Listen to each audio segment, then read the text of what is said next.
Let me tell y'all about the most scariest shit I have ever seen in my entire life. So it happened last year around this time, right? I was door dashing, doing my usuals. At this time, I was at a very low period in my life, just trying to figure it all out. So, I'm riding around trying to make some money. So typically when I do my DoorDash, I go in the suburban areas because that's where the tips are really good and I just have a better experience and feel a little safer, right? Pulled up in the suburban neighborhood and I came up to the house that I was going to deliver at. When I got to the house, I was just looking at it before I got out. I was like, man, this house is so freaking big and so pretty. When you first walk up, there's like a long pathway. There's flowers. There's like bird baths. Now, when I walked up to the house, y'all, it's a castle, okay? It's gorgeous. In the front, you have like the two big doors, two big brown doors. You have two windows, one on each side in the front. Now, the way they're made is like oval shaped. So it's like from the very top to the bottom. Like it's a long window. And it was no blinds. It was just straight open. So, bitch, I set the food down on the doorstep, right? When I set the food down, I went through the app. You have to select some stuff and then you get ready to take a picture. So I do that. Now, when I took the picture, I was trying to make sure that the door frame or the door area was in it so that way they can see that I dropped it off at the front door. So I had to kind of take a step back a little bit to take the picture. So once I did that and took the picture, some said, look up, bitch. When I looked up, y'all, bitch, there was a fucking woman in the window on the left side. She went there before. Because remember, I walked up. There was nobody in the window. She was in the window. I could see the top of this lady's head to the bottom of her feet. This lady had nothing on. From head to toe, she was bare. Nothing on. She was an older white woman, right? She had red ginger hair, light blue eyes, and she was real small. And she was super tall. I have never in my life seen no shit like that. I wouldn't even get on here and cat with y'all. I ain't never in my life seen nobody so fucking tall like that. And her skin was so pale. Man, when I tell y'all, my soul immediately left my body. I could feel it. I could really feel, like, you ever been so fucking scared that you feel like you have fucking left and your body ain't caught up yet? That's how scared I fucking was. I remember pulling off. I had my friend connected to the Bluetooth speaker, so her loud ass mouth coming out the car. And I'm pulling off and I'm telling her about the lady, and the lady is still in the fucking window, ain't moved. Ain't moved. I end up leaving, so my friend was like, go and see, like, if that food's still there. Bitch, how about I took my motherfucking ass back and rolled by there. The food was gone, but the lady was still there. What the fuck? My Uber driver warned me not to go out tonight. So look, I don't know if I'm tripping or I don't know if this really happened last night, but this will happen. So it's the 4th of July right now, but last night was the 3rd, so I was outside. I left this little rooftop party around like 11:30, and I called me an Uber because I was getting a little saucy. So I ain't checked the driver's name or nothing. I just got in. And she was bad, she had a little, little puff, whatever, and, she was cute, little caramel skin, whatever, she looked good. So I get in the car and she looked back, she like, you still smell like the same cologne. So I kind of laugh it off. I'm like, okay, like, do I know you? Whatever. And she smiled. She like, not yet, but I've driven you before. So I checked the app. Like, it didn't say she was like a repeat driver for me or nothing like that. So I just shrugged it off. I'm thinking maybe she just flirting, whatever. But that's when the vibe just like shifted. She turned the music down and she said, you shouldn't be out tomorrow night. And I'm like, okay, why? It's the 4th of July. She said that's exactly why. The noise makes it easy to miss the real danger. So now I'm sitting back and I'm in the back seat like, what? Like, I don't really know what to say to that. Then she gonna say, you ever notice how your phone acts weird around this time every year, around the fireworks? And I'm like, no. And she said, you will if you make it past midnight. I'm like, make it past midnight? I'm like, lady, take me to the crib. Like, what are you talking about? Look, she pull up in front of my crib, but she don't unlock the door. Like, she just like staring out the windshield. And it's the child lock on, so I can't get out the car. Then she go, don't answer the door if someone knocks on the door tomorrow night, even if she looks like me. And then the door just unlocked. Doom. Yo, I slowly just get out the car and I just start walking up to the door. And I remember I'm dangling with the keys, whatever, but then I just seen like the lights turn off, whatever. So I look back and she gone. Like, I didn't even hear the car pull off or nothing. And then I checked my trip history, no receipt, no driver. Like, it made it look like I had never took a Uber trip. Y'all, I don't know who she was, what she was, but I'm probably not going outside tonight. I'm out right now, but I'm probably not going out tonight. I don't know, chat. What y'all think? What y'all think, chat? What y'all think actually happened? Have you ever lost something? You search high, you search low, and you can't find it. And then suddenly it reappears. Or you've been invited somewhere and you had a wonderful time or an awful time. And then for the life of you, you just can't find the place again. Someone reminded me about a story that I told long ago. And I said to myself, you know what, why not? Let's just tell it again. Just tell it again. It's called this guy Gary. He was on MySpace, where he was sharing his music with other users on the platform, and they were sharing their work with him. Came across this particular guy that was sharing some awesome, mind-blowing music that he has just never heard before. He was intrigued, so he started to chat to this one person. After a while, the person was just like, do you want to come to my house? You can burn more music. Yeah, those were the days when they were burning music. A long time.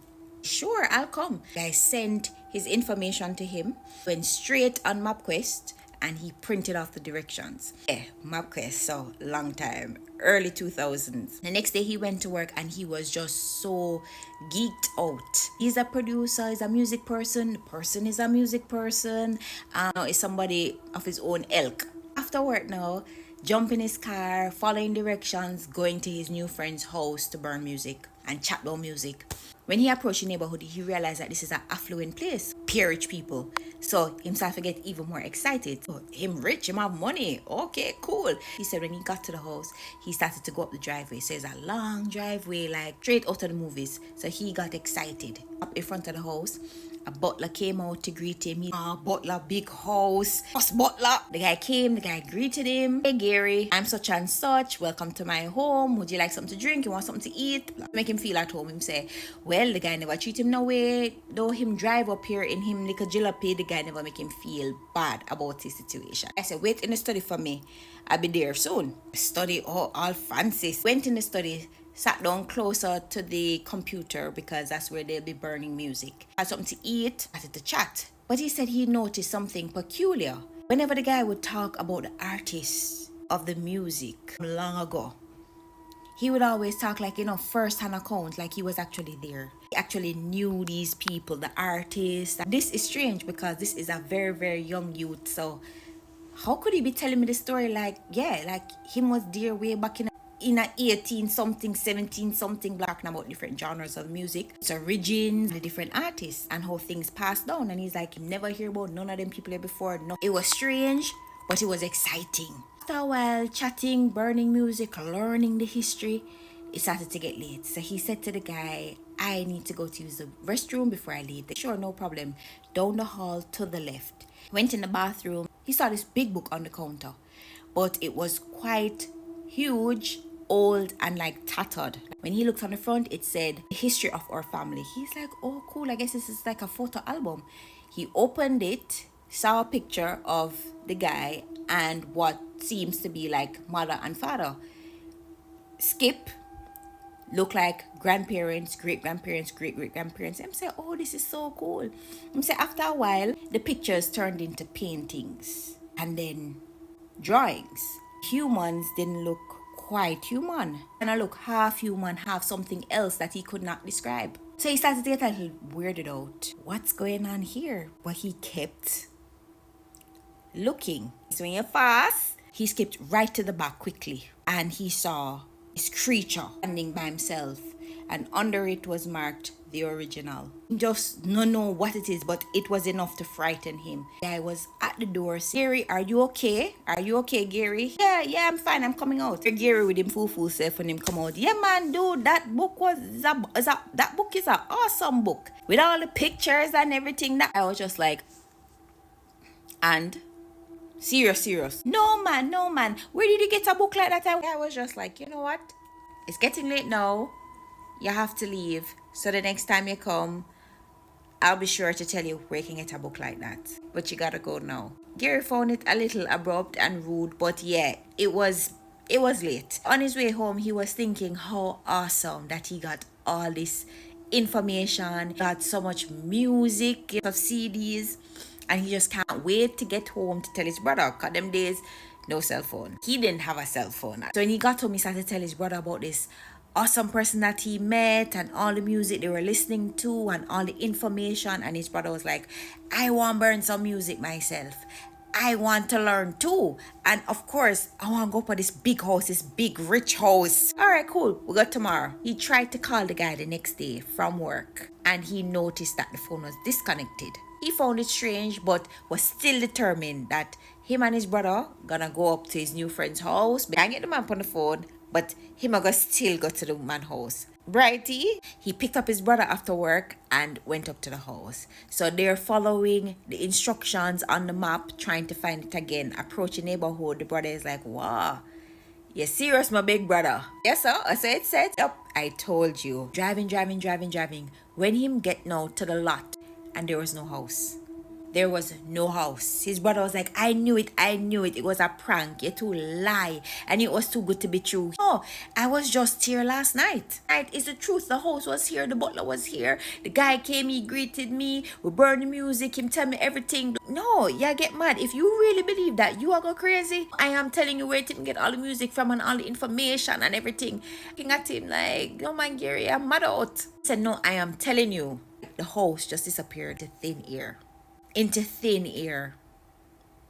But I tell you what, he couldn't find the place because he was no longer invited.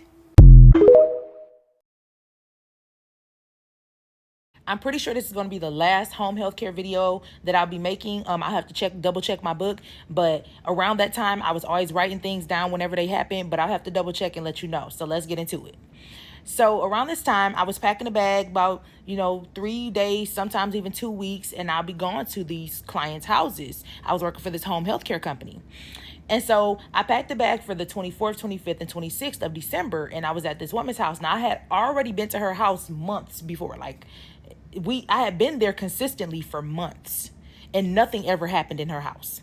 So here we are. This is a small house. We're up in the living room and we're dancing. She likes to dance. And so we're up there dancing, having a ball. And I noticed a lot of new decoration. I'm like, oh, you've been decorating? She's like, yeah, the other girl, whenever she's on shift, she helps me decorate. I'm like, cool. The doorbell rings. I go to the doorbell. I said, go to the doorbell. I go to the door. I opened the door and it was my coworker, the woman that she was just talking about.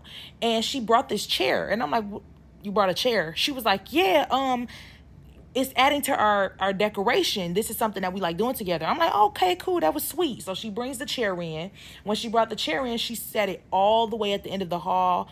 And it had this painting that was over it. So I'm like, okay, that's sweet. So we continue our stuff. The lady leaves. We continue dancing. And then the woman wants to get in bed. So I put her in bed. Fast forward to after I put her in bed, I put the motion sensors down just in case she gets up. So the motion sensors started going crazy. And I looked at the camera and she's laying in bed. She's knocked out. So finally I stand up, and when I stand up to go check and peek my head around the corner, there's this dark figure sitting in the chair that my coworker had just brought into the house. Can't make out if it's a man or a woman just yet, but it was a very dark figure, and I heard stomping, but it didn't sound like feet. And then I look over and it has like this cane in its hand, just stomping it on the ground, on the floor. So finally I get up, I run over to my duffel bag, and I get my Bible out, and I get to praying. And it's just sitting there looking at me like, and I said, so you just not gonna go? Like, you just not gonna leave? So then once I started to get aggravated and I started to really like be really forceful with the words from the Bible, that's when it stood up and it walked into the bathroom and then it walked back out. But when it walked back out the bathroom, it did this high jump in the air. Like, okay, what was that about? After it did that little high jump, that weird thing, it disappeared from in front of me. But I heard the motion sensor, so I walked over to the camera. And when I walked up to the camera, I see his face. Yes, it was a he in the camera, and he's pointing at my client. So, of course, I'm aggravated. I go back there and I flick the lights on. I didn't care if she was asleep. I was just worried because I know you ain't here for her. Not right now. Not right now. So then fast forward, I played it off to the woman like, oh, do you have to use the bathroom? I'm so sorry that I flicked the light on like that. And so she's like, oh, no, I'm okay. So she lays back down. Once I go back out to the living room, I get to praying. I get to like drawing crosses over all the doors, over all the windows. But next thing you know, I feel something walk behind me. And when I felt it, I turned around and he's right here in my face, like right here in my face. I almost dropped to the floor, y'all, but I couldn't do it because then he'd be thinking that he had one up on me. So that entire night, he would just randomly pop up in my face. He would randomly pop up on the sofa, or he would be sitting in that chair that my coworker brought. Now, this is the scariest part. The scariest part is the fact that right after he left up out of my client's room, I could hear her gasping for air like she needed me. And so I ran in there and I sat her up on the edge of the bed and I'm like, are you okay? And she said that she said, I'm not ready to go yet. I'm not ready to go. Now, all this time, she's never talked like this. And so I'm just like, you ain't got to go yet if you don't want to. I think what made me more nervous about it is the fact that it was a dark figure that came to collect her. At that point, I was just like, do you want to pray with me? We had never prayed together before, but in that moment, she wanted to pray. So we prayed, right? So fast forward to while we're praying, he just sat down. Like, I wait. So I think that scared me too, because what has this woman done in her life that is so terrible to have a dark figure come to collect her and take her somewhere, and not even a prayer can stop it, can stop her from going with him. Now, here's the even scarier part. I got a feeling to look outside. So I went ahead and I looked out the window. And when I looked out the window, there were two other dark figures standing on the sidewalk. That scared the crap out of me, because I know y'all better just be here for her. So I hear knocking on the door. Of course, I'm not answering it because I just looked out the window. I saw y'all out there. I'm not opening the door. And so the woman, she starts getting hysterical and she is like really going crazy. I'd never seen her like this before. And so do y'all know, like probably not even 24 hours after I left, that woman passed away. She passed away. And in my head, I feel so bad. But in my head, I was thinking like, oh my God, this family gonna think I'm the Grim Reaper. If you're easily scared, don't watch this at night. Personal spooky story time, and we're gonna call this one That Wasn't My Brother. When I was about 18 years old, I had gone out, and I had a very strict dad growing up. If you're Mexican or Hispanic, you know, my curfew was at midnight. Thankfully, my sister would cover for me, and she would hide pajamas in the restroom. That way, if I got home late, I would go straight to the restroom, I would change, and if he caught me coming home late, I was already in my pajamas, and I'd be like, what do you mean I was in the restroom? So this specific night, I get home past my curfew, I go straight to the restroom, I use the restroom, wash my face, brush my teeth, put on my pajamas. The way that our house is set up is a long hallway, restroom, my bedroom, my brother's bedroom. But as you're walking to the bedrooms, the living room is right here. So as I'm walking to my bedroom, the house is dark as hell. Our front door has glass and the porch light kind of gleams in. So I'm walking to my bedroom and I happen to look in the living room, right in front of our front door, I see a little boy. And he's standing there. But what's crazy is the way that he's standing in this perfect spot, the light cuts off right here. So I can see from here down, but I can't see his face. His face is literally black. Like I can't see any features. I can't see nothing. I'm not exactly sure what he's wearing, but it looks like overalls or something like that. My first instinct isn't, oh my God, that's a ghost. My instinct is, what the hell is my brother doing awake right now? I stand there and I'm calling for my brother. I'm literally like, Eric. My brother's name is Eric. So I'm whispering and I'm like, Eric. Trying to make sure that my parents don't hear me because it's about 3 a.m. and my brother is just standing there. And I'm like, God. Eric! Nothing. No movement. Nothing. So I'm literally standing there for what feels like forever, waiting for my brother to cut his shit out and fucking go lay down because I'm about to get my ass kicked. And he's just standing there. So now my wheels are turning and I'm like, okay, what's going on? And when I tell you this is the most I've ever been scared, like I was shook. I was shitting myself. I decide, okay, I'm going to go to my brother's room. Turn on my flashlight. I'm looking and my brother is asleep in his room. I was so scared.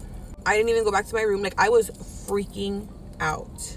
I've talked about my mom's house being haunted before. What's crazy is that it's inexplainable because my dad built their house. I'd understand if it was like an older house or something like that, but it was a new house. Like I have not done any research on the land, if there used to be something there, if something happened there. I have not done any research, but I have seen and heard so many things inside that house. It is fucking haunted. It wasn't a mimic because now that I think about it, this little boy was definitely younger than my brother, and we've seen him many times. He loves to play peekaboo. We have 2 living rooms in my parents' house, and my mom was always in the smaller living room in her recliner, and a wall separates both living rooms with a half moon, and she says that she'd be there in the morning and this is the wall and she could see the little boy like peeking. And when my mom would go and look, he'd kind of like, or if this is the wall, he'd kind of like, you know, but at least it's a friendly ghost. If you guys have any spooky stories that you'd like to share with me, please send them via DM or email and I'd love to read them. And I will see you guys in the next spooky story. Bye. As a Christian, be careful what you watch, be careful what you listen to, and be careful what you engage in. There should be no debate. Christians don't need to be going to watch the Sinners movie. And what happened to me and my roommate 2 nights ago is a perfect example why. So as I was pre-parting my hair, which you know can take a long time, I'm like, okay, let me put something on to watch.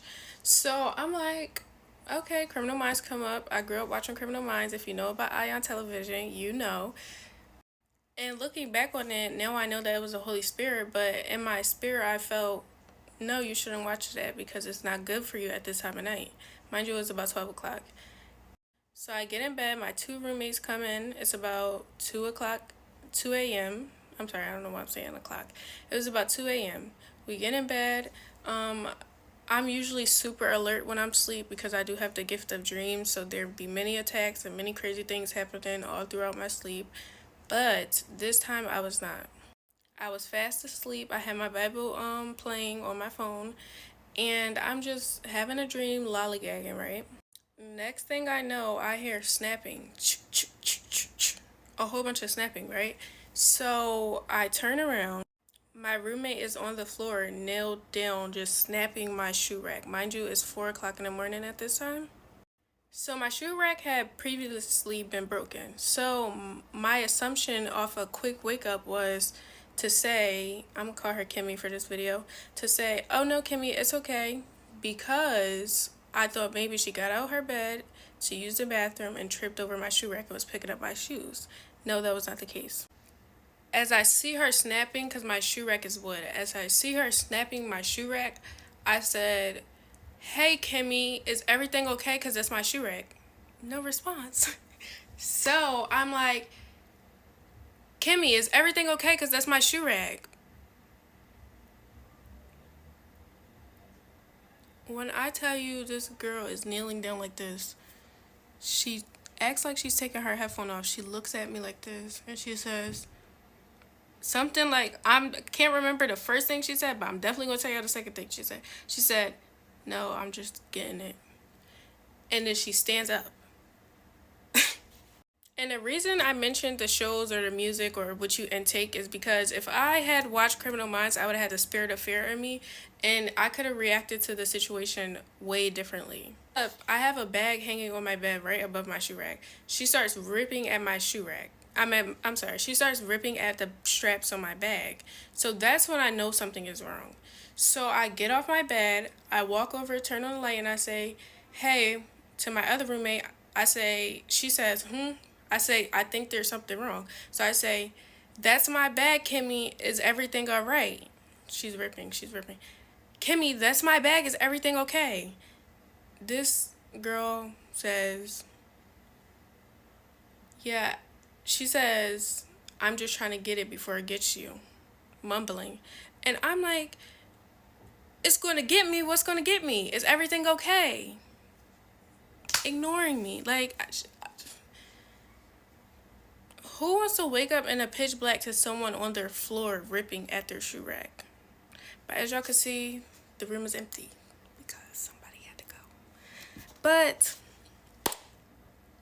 I mentioned that because my roommate, who's a baby in Christ, had watched the Sinners movie, and she started crying. She started bawling. Like, she couldn't handle it. She was so fearful. She was so full of fear. And she talked to me about it. She was like, "Yeah, like, I want to be, like, not fearful like you." And I'm like, "Yes, I understand. But it's also the things you intake." Because she said that she was so scared because, like, she was breaking my stuff. Like, she was a vampire from the Sinners movie. And I'm like, you gotta be careful what you intake because it can really make you fearful. I have another story time about how I watched a 5-hour compilation of scary story times, and that same night I seen a woman appear in my window, look at me, and duck down. And I was about 15 years old at that time, too old to be sleeping in my parents' room, but I was in my mom's room for 2 weeks after that, scared to go to sleep. It's all because of what you intake, like. I got my snack, so get yours. It is a snack. I'm Haitian. So, there's this girl. Let's call her Deja. Deja had got home from work and she was tired. She ate dinner, she took a shower, she read her book, and then she went to sleep. Now, Deja is a very light sleeper. I am too. Like, somebody could walk past me and I'll wake up. So it wasn't any surprise when Deja woke up at 3 a.m. to somebody knocking on her door.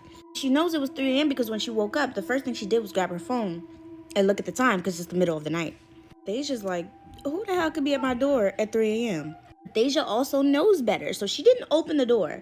She went and looked through the peephole, but no one was there. So she's like, am I bugging? Like, I could have sworn there was a knock that woke me up. And she sat there contemplating for a while if she's bugging or not, because she's not going to wake up for no reason. She's like, all right, forget this. I'm going back to bed. She goes back to bed. She lays down. And the moment her head touched that pillow, she heard the knock again. And so she sat up. She's like, am I tripping right now? And as she's questioning herself if she's tripping, she hears the knock again.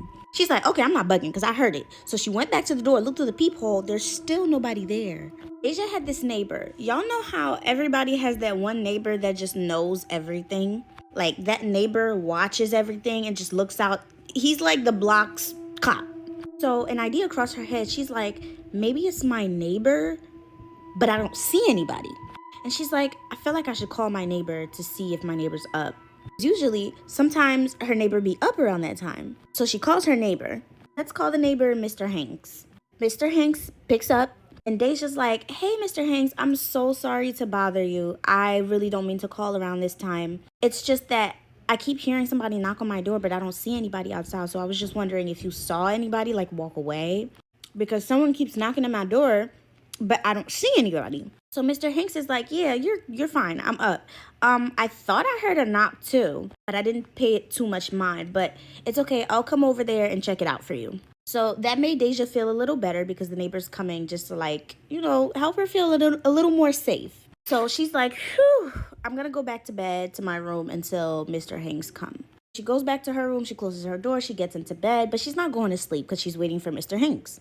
As she's sitting on her bed, scrolling on her phone, she heard a knock again, except this time that knock was on her room door. Like somebody was knocking her room door.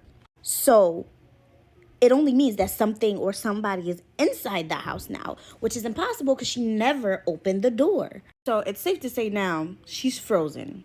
She's terrified. She is freaking out. She doesn't know what to do. She doesn't know what to say. She doesn't even want to open the door. She's terrified. She grabs her phone to go and dial 911. She's trying to do this as quiet as possible.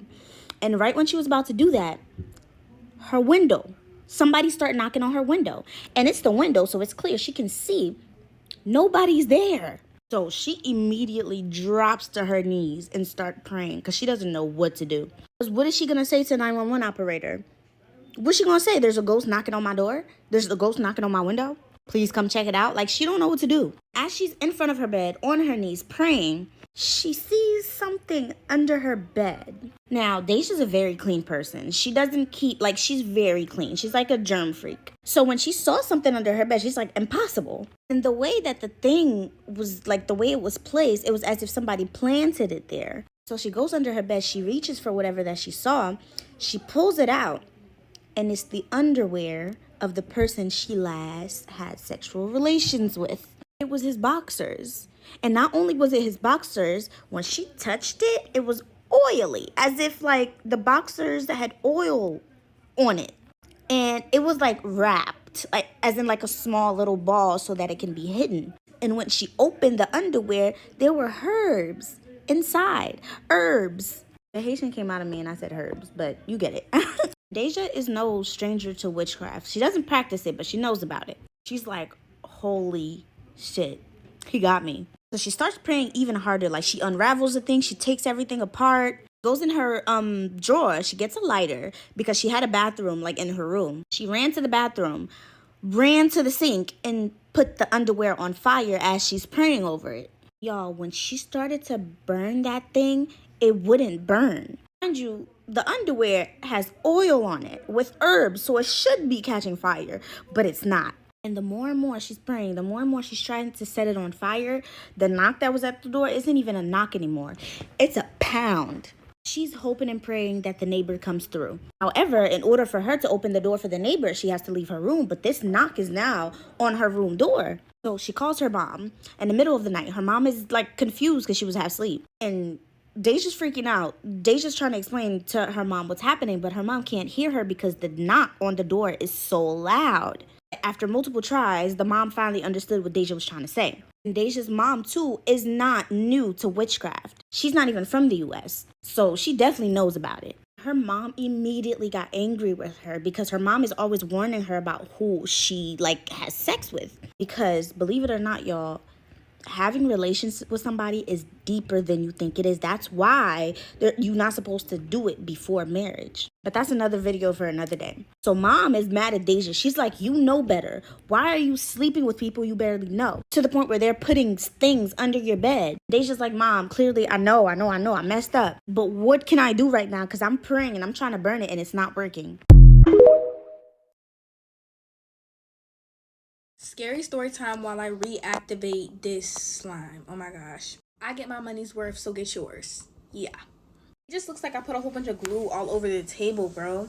Ghost in the backyard edition. Like, So this happened when I was in elementary school. I was definitely a little kid, and I remember I was in my room at the time, and I was doing something with my sisters. I cannot remember, but I was at my dad's house, and I remember that room always gave me the heebie-jeebies at nighttime because it was just creepy. I don't know, but I loved being in it in the daytime because of the windows, right? The way this room was kind of set up was that I can see kind of half of the front yard and then the backyard, right? I can see that. Now, I remember minding my business with my siblings and then seeing a man walking along the sidewalks in front of the house. Now, this man kind of had his head down and he looked like he was minding his business. So I'm not thinking it's a big deal. Time goes on, my sisters go to their room, and I completely forgot that this man walked by, right? I'm chilling next to my window, and next thing you know, I see this same man that I seen earlier in my backyard walking around my dad's garden just in circles. He did 2 or 3 times. I'm looking at this man. like full on staring at him. He doesn't make eye contact with me once. And then I see him like kind of walk in the direction where my window is to kind of hide behind our playhouse. When he ducked behind like the playhouse, I ducked too. So I duck and I'm like kind of peeking over my bed through my window. I see him get up, make direct eye contact with my window, walk into like this corner where this like old tree was, and he's just there. He's out of my view. So I immediately run to my dad. I'm like, Dad, there's a creepy man in our backyard. Like, you gotta get him. Like, he's creepy. He was just in our backyard. So obviously concerned, he gets up, he goes to the backyard, he checks all the places where I tell him to check, and he's like, look, there's nobody back here. Like, what are you on? Like, there's no one back here. And I'm like, no, there is. Like, he went behind this way, like that, you know, just tripping off of it. I know some people are gonna be like, okay, where's the scary part? Like, this is not scary, y'all. To describe my old house and its backyard, we had this huge fence that like you couldn't climb up unless you had some type of assistance. You needed assistance to climb this wall. So everybody's looking at me like I'm crazy because what are you talking about? Like, there's nobody back here. And I'm just trying to like explain myself, like, I promise I'm not crazy. Like, I'm not making this up. I'm not gonna say they didn't believe me, but I feel like they definitely thought I was tripping. I remember in that same night, I seen this man standing by my bay window, and I was terrified, and I hardly ever slept in that room again.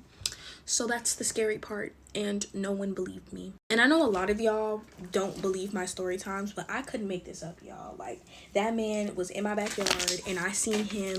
Like, I can still remember every detail about this man to this day.